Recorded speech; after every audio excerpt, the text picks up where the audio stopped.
नमस्कार दोस्तों, चलिए जानते हैं छत्तीसगढ़ के हर जिला हर क्षेत्र की फटाफट 50 बड़ी खबरें सिर्फ 10 मिनट में। लेकिन उससे पहले आप ये वीडियो किस जगह से देख रहे हैं हमें कमेंट में जरूर बताएं। छत्तीसगढ़ सरकार ने चरण पादुका योजना को फिर शुरू किया, जिससे लगभग 12.40 लाख वनवासियों को सहायता, पोषण और संग्रहण लाभ सहित सामाजिक सुरक्षा लाभ मिल रहे हैं। मुख्यमंत्री ग्रामीण बस सेवा योजना के तहत 300 से अधिक दूरस्थ गांवों में पहली बार बस सेवाएं शुरू की गईं, जिससे ग्रामीणों को रोजगार, स्वास्थ्य और शिक्षा सुविधाओं तक आसान पहुंच मिलेगी। बस्तर के जगदलपुर में छत्तीसगढ़ सरकार और साझेदारों ने पहला सुपर स्पेशलिटी अस्पताल शुरू किया, जिससे स्वास्थ्य सुविधाओं तक स्थानीय लोगों की पहुंच बेहतर होगी। मोलामनपुर क्षेत्र के पूर्व नक्सल प्रभावित परिवारों के लिए पुनर्वास और सामाजिक सुरक्षा योजना लागू की जा रही है, जिससे प्रभावित लोगों को आर्थिक और सामाजिक सहायता मिल रही है। महतारी वंदन योजना के तहत छत्तीसगढ़ में पात्र महिलाओं के बैंक खातों में प्रति माह 1000 रुपये की आर्थिक सहायता जारी है, जिससे महिला लाभार्थियों का घरेलू खर्च और आत्मनिर्भरता मजबूत हो रही है। छत्तीसगढ़ सरकार ने 5.62 लाख भूमिहीन कृषि मजदूरों को दीनदयाल उपाध्याय भूमिहीन कृषि मजदूर कल्याण योजना से हर वर्ष 10,000 रुपये की सहायता दी है, ताकि ग्रामीण गरीब परिवारों की आर्थिक स्थिति मजबूत हो। राज्य सरकार ने छत्तीसगढ़ के गरीब परिवारों के लिए राशन कार्ड धारकों को अगले 5 साल तक मुफ्त चावल देने का निर्णय लिया है, जिससे करीब 67 लाख परिवारों को लाभ मिलेगा। मुख्यमंत्री ने सामाजिक सुरक्षा कार्यक्रमों को मजबूत करते हुए वरिष्ठ नागरिकों को स्वास्थ्य और पेंशन संबंधी योजनाओं का लाभ सुनिश्चित करने के निर्देश दिए हैं, ताकि वृद्धजनों का जीवन बेहतर हो। छत्तीसगढ़ के गांव कस्बों में ग्रामीण बस सेवा विस्तार योजना के तहत नए रास्तों और बसों का नेटवर्क बढ़ाया गया है, जिससे दूरदराज इलाकों तक परिवहन जुड़ रहा है। छत्तीसगढ़ सरकार की महतारी वंदन योजना के तहत पात्र विवाहित महिलाओं को हर महीने 1000 रुपये की आर्थिक सहायता सीधे बैंक खाते में भेजी जा रही है। इस योजना का उद्देश्य महिलाओं की आर्थिक स्थिति मजबूत करना और परिवार की दैनिक जरूरतों में सहयोग प्रदान करना है। छत्तीसगढ़ में राष्ट्रीय खाद्य सुरक्षा योजना के अंतर्गत राशन कार्ड धारकों को मुफ्त अनाज उपलब्ध कराया जा रहा है।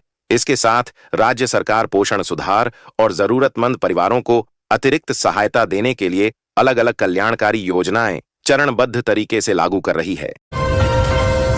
ई श्रम कार्ड से पंजीकृत छत्तीसगढ़ के असंगठित क्षेत्र के श्रमिकों को केंद्र सरकार की सामाजिक सुरक्षा योजनाओं का लाभ दिया जा रहा है। इसके तहत दुर्घटना बीमा, सुरक्षा कवर और भविष्य से जुड़ी योजनाओं में श्रमिकों को शामिल किया जा रहा है। मनरेगा योजना के अंतर्गत छत्तीसगढ़ के जॉब कार्ड धारकों को 100 दिन तक रोजगार की गारंटी दी जाती है।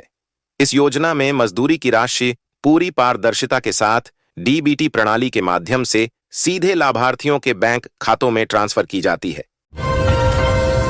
छत्तीसगढ़ सरकार वृद्धावस्था सामाजिक सुरक्षा पेंशन योजना के तहत पात्र बुजुर्गों को हर महीने 500 रुपये से 1000 रुपये तक की पेंशन राशि प्रदान कर रही है। इसका उद्देश्य बुजुर्ग नागरिकों को नियमित आय का सहारा देकर उनकी बुनियादी जरूरतों को पूरा करना है। प्रधानमंत्री आवास योजना ग्रामीण के तहत छत्तीसगढ़ में गरीब ग्रामीण परिवारों के लिए पक्का आवास निर्माण योजना जारी है और नए सहायता निर्माण कार्य चलते हैं। राज्य का बड़ पैमाने पर कृषि समर्थन बजट शामिल है, जिसमें किसानों को कृषि उन्नति योजनाओं के लिए सशक्त आर्थिक सहायता और उत्पादन को बढ़ावा देने के उपाय शामिल हैं।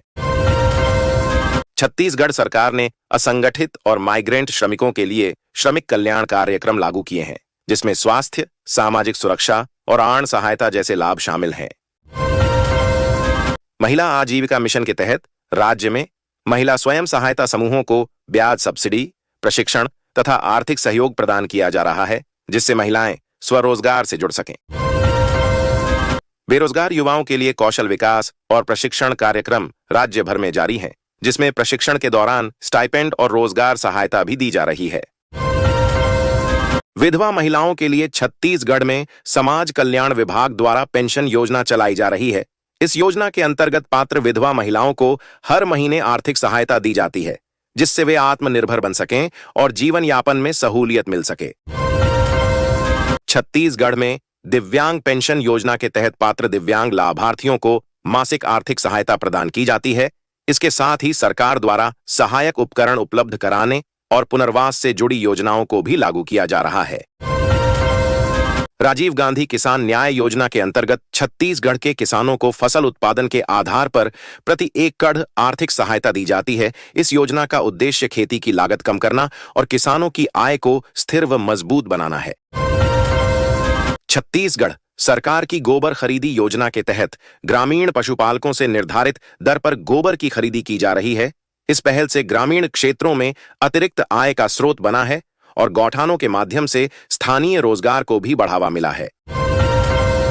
छत्तीसगढ़ के बेरोजगार युवाओं के लिए कौशल विकास योजनाएं चलाई जा रही हैं, जिनके तहत विभिन्न ट्रेड में प्रशिक्षण दिया जाता है।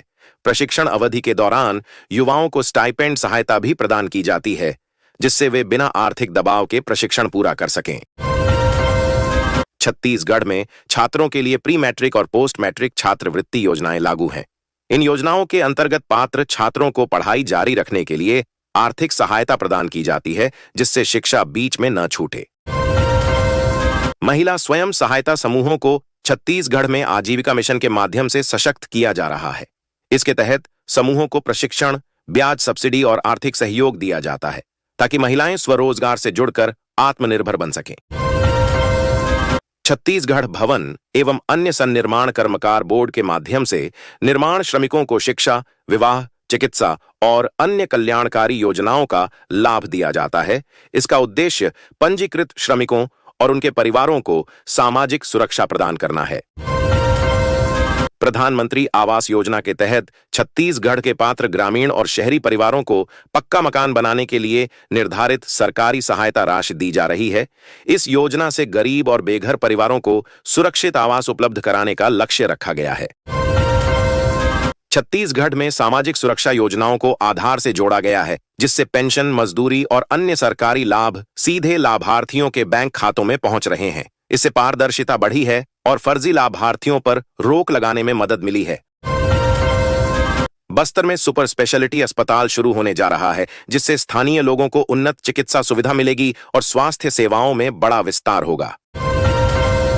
वन्य जीव तस्करी के नेटवर्क को तोड़ने के बाद छत्तीसगढ़ में सुरक्षा और कानून व्यवस्था को मजबूत बनाने की पहल जारी है, जिससे ग्रामीण और शहरी दोनों क्षेत्रों में सुरक्षा व्यवस्था सुधरेगी। छत्तीसगढ़ में प्रधानमंत्री आवास योजना ग्रामीण के तहत गरीब परिवारों को पक्का घर उपलब्ध कराने का कार्यक्रम जारी है, जिससे हजारों घरों का निर्माण पूरा हुआ है। कृषि क्षेत्र को बढ़ावा देने के लिए राज्य सरकार ने पंप प्रसंस्करण और उत्पादन को सशक्त बनाने के लिए बड़े बजट आवंटन किए हैं, जिससे किसानों को आर्थिक सहायता मिलेगी। छत्तीसगढ़ सरकार ने दलित, आदिवासी और कमजोर वर्गों के लिए आर्थिक और सामाजिक समावेशन कार्यक्रमों को तेज किया है, ताकि शिक्षा, स्वास्थ्य और आजीविका लाभ सभी को मिले। बेरोजगार युवाओं के लिए कौशल विकास और प्रशिक्षण कार्यक्रम राज्य भर में चल रहे हैं, जहां प्रशिक्षण के दौरान स्टाइपेंड और रोजगार सहायता भी दी जा रही है। छत्तीसगढ़ में महिला समूह आजीविका मिशन को आगे बढ़ाया जा रहा है, जिनसे महिलाओं को स्वरोजगार, ब्याज सब्सिडी और आर्थिक सहयोग मिलता है। छत्तीसगढ़ ने असंगठित और माइग्रेंट मजदूरों के लिए नए श्रमिक कल्याण कार्यक्रम लॉन्च किए हैं, जिसमें लाभार्थियों को स्वास्थ्य, आरण व सामाजिक सुरक्षा दिया जा रहा है। राज्य सरकार ने ग्रामीण रोजगार को स्थायी स्वरूप देने के लिए विकसित भारत गारंटी अधिनियम के फायदे लोगों को समझाए हैं, जिसका मकसद ग्रामीणों को स्थायी आजीविका देना है। छत्तीसगढ़ स्वास्थ्य विभाग को PMJAY के तहत सर्वश्रेष्ठ प्रदर्शन राज्य का पुरस्कार मिला है, जिससे जनता को बेहतर चिकित्सा और बीमा सेवा उपलब्ध कराई जा सकेगी। मुख्यमंत्री ने कृषि मजदूरों व श्रमिकों के जीवन स्तर को सुधारने हेतु योजनाओं को प्रभावी रूप से लागू करने पर जोर दिया है, जिससे आर्थिक सहायता सीधे लाभार्थियों के खाते तक पहुंचेगी। भारत की 2027 की जनगणना का पहला चरण 1 अप्रैल 2026 से 30 सितंबर 2026 के बीच सभी राज्यों और केंद्र शासित प्रदेशों में होने वाला है। भारत की जनगणना 2027 के प्रथम चरण मकान सूचीकरण और मकानों की गणना के लिए प्रश्नावली की अधिसूचना गृह मंत्रालय ने जारी कर दी है। छत्तीसगढ़ वक्फ बोर्ड ने 26 जनवरी और 15 अगस्त के राष्ट्रीय पर्व मनाने के लिए प्रदेश की मस्जिद, मदरसा, दरगाह और इमामबाड़ा को 5 से 7 हजार रुपए तक का अनुदान देने का ऐलान किया है। छत्तीसगढ़ के बलौदाबाजार, भाटापारा जिले के ग्राम धौराभाठा स्थित मेसर्स रियल इस्पात एंड एनर्जी प्राइवेट लिमिटेड कारखाना परिसर में घटित भीषण औद्योगिक दुर्घटना के मामले में मुख्यमंत्री विष्णुदेव साय के निर्देश पर सख्त कदम उठाया गया है।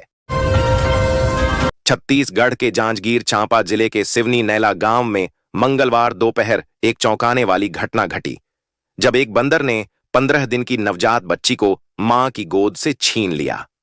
भाग रहे बंदर की पकड़ से बच्ची छूटी और कुएं में जा गिरी। बच्ची ने डायपर पहन रखा था, जिसके कारण वह तत्काल पानी में नहीं डूबी। इस बीच बाल्टी और रस्सी के सहारे ग्रामीणों ने उसे बाहर निकाल लिया, जिससे उसकी जान बच गई।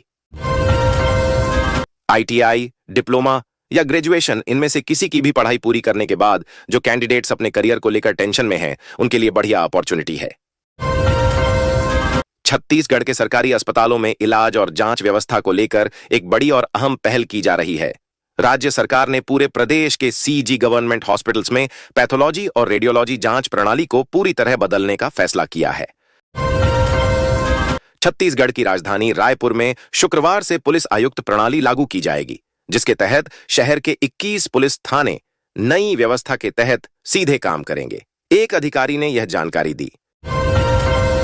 छत्तीसगढ़ के बलौदाबाजार भाटापारा जिले में बृहस्पतिवार सुबह एक इस्पात संयंत्र में हुए विस्फोट में कम से कम 6 मजदूरों की मौत हो गई और 5 अन्य घायल हो गए। अधिकारियों ने यह जानकारी दी। छत्तीसगढ़ की झांकी गणतंत्र दिवस समारोह के दौरान कर्तव्य पथ पर दर्शकों को मंत्रमुग्ध करने के लिए तैयार है। यह भारत के पहले डिजिटल म्यूजियम पर आधारित है, जो आदिवासी वीर नेताओं के समर्पण को दर्शाती है। सरकारी स्कूलों में शिक्षकों की भारी कमी को दूर करने के लिए एक अहम कदम उठाते हुए छत्तीसगढ़ के मुख्यमंत्री विष्णुदेव साय ने गुरुवार को 5000 शिक्षकों के पदों पर भर्ती तुरंत शुरू करने का निर्देश दिया। छत्तीसगढ़ के बीजापुर जिले में इंद्रावती नदी के उस परी झिल्ली घाट पर बुधवार को नाव पलटने से एक ही परिवार के 4 लोग लापता हो गए। एक महिला को अन्य ग्रामीणों ने बचा लिया। राज्य में शराब घोटाला मामले में ACB की जांच जारी है। 20 मई 2025 को ACB थाना रांची में दर्ज केस 38 करोड़ रुपए के राजस्व घोटाला मामले में दर्ज हुआ था। यह घोटाला अब करीब 750 करोड़ रुपए से अधिक का हो गया है। छत्तीसगढ़ के सूरजपुर जिले के रामानुजनगर ब्लॉक के ग्राम गणेशपुर में आयोजित कांग्रेस के स्वागत कार्यक्रम में स्कूली बच्चों की मौजूदगी और उनसे नारेबाजी कराए जाने का मामला अब बड़े प्रशासनिक एक्शन तक पहुंच गया है। गणतंत्र दिवस के अवसर पर कर्तव्य पथ पर निकलने वाली छत्तीसगढ़ की झांकी इस वर्ष देशवासियों के लिए विशेष आकर्षण का केंद्र बनने जा रही है। छत्तीसगढ़ मंत्रिपरिषद की बैठक में आज कई महत्वपूर्ण निर्णय लिए गए, जिनका सीधा असर आम जनता की स्वास्थ्य सुविधाओं पर पड़ेगा। मुख्यमंत्री विष्णुदेव साय की अध्यक्षता में हुई इस बैठक में प्रदेश की स्वास्थ्य व्यवस्था को और सुदृढ़ बनाने पर विशेष जोर दिया गया। नक्सलवाद के दंश ने जाने कितने ही हंसते खेलते परिवारों को उजाड़ दिया। अब ऐसे ही परिवारों की जिंदगी में खुशियों के दिए जलाने का बीड़ा केंद्र सरकार ने अपने कांधों पर उठा लिया है। केंद्र सरकार अपनी विभिन्न प्रकार की जन कल्याणकारी योजनाओं के जरिए नक्सलवाद की मार झेल चुके परिवारों के चेहरे पर मुस्कान लौटा रही है। जांजगीर के चांपा में विराट हिंदू सम्मेलन आयोजित हुआ, जहां कई संत और हिंदुत्व से जुड़े लोग शामिल हुए। यहां घर वापसी अभियान के प्रमुख प्रबल प्रताप सिंह जूदेव विशेष रूप से मौजूद थे और यहां मतांतरित 210 लोगों का पांव पखारकर घर वापसी कराया गया। छत्तीसगढ़ के बीजापुर जिले में इंद्रावती नदी में हुई दुखद नाव दुर्घटना में एक मां और उसके नवजात शिशु की जान चली गई। इस दुर्घटना के 18 घंटे बीत जाने के बाद भी 2 लोग लापता हैं। छत्तीसगढ़ के कोरबा जिले से एक चौंकाने वाला मामला सामने आया है, जहां स्कूल फेयरवेल की खुशी में छात्रों ने खुलेआम खतरनाक स्टंट्स किए। छात्र, जिनमें लड़के लड़कियां दोनों शामिल थे, 3 चलती काली स्कॉर्पियो में सवार होकर वीडियो बनाते और सेल्फी लेते नजर आए। बिलासपुर में मिड डे मील से बच्चों के बीमार होने के मामले में छत्तीसगढ़ हाईकोर्ट ने सख्त कदम उठाया है कोर्ट ने खुद संज्ञान लेते हुए जनहित याचिका पर सुनवाई की और मुख्य सचिव से विस्तृत जवाब तलब किया।